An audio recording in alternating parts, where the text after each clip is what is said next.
Screamer is an arcade racing game that does a lot of things differently. One of them is that we designed teams of 3 characters each and we put them at the forefront of the experience. Each team is made of 1 leader, which we consider the main representative of the team, and 2 members, which help him in his journey. Members use what we call entry-level cars. They are designed for your first experience with the game, and they are also designed a little bit more for fighting compared to racing. Leader cars, on the other hand, are designed for racing first and foremost, and fighting in addition to that. Combining them and finding a character that play following your preferences is key to enjoying the game.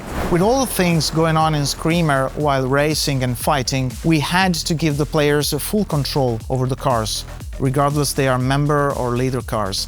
So we thought about achieving a perfect drift system with a twin stick control. So with the left stick, you control the steering. You can take very clean and fluid corners, sweeping and tweaking the line of the car.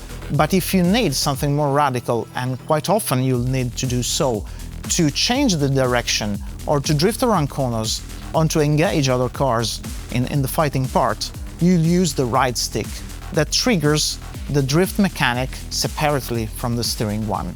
So you can interact them, so you can drift, steer, or correct the drifting with the steering part. So you can achieve complete control over your car. The difference is really remarkable because usually you need to enter in other games the drift state, typically using the brakes. But it's very hard to understand when to do so and how to do it precisely and how to exit the drift.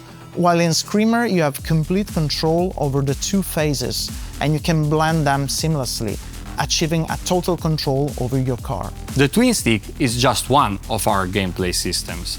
Another one is the Eco. The Eco is a device installed on all vehicles that have to take part in the tournament, and it's a major plot point of our story. The Eco is what fuels both the racing and the fighting part of this game. For the racing, you will use a resource that we call Sync, that allows you to boost and to shield. Instead, for the fighting, you will use what we call the Entropy, that allows you to use the mechanics of strike and overdrive. So as Federico was saying, Sync is used for boosting and shielding against attacks. But how do you build it? Well, there's a passive way, just getting into the groove of the race, or actively building it up with specific actions like active shift, or doing KOs or others. It's all integrated into the mechanics and to the gameplay of Screamer, but we'll cover it more in the next video, going deeper in all the mechanics and how do they work.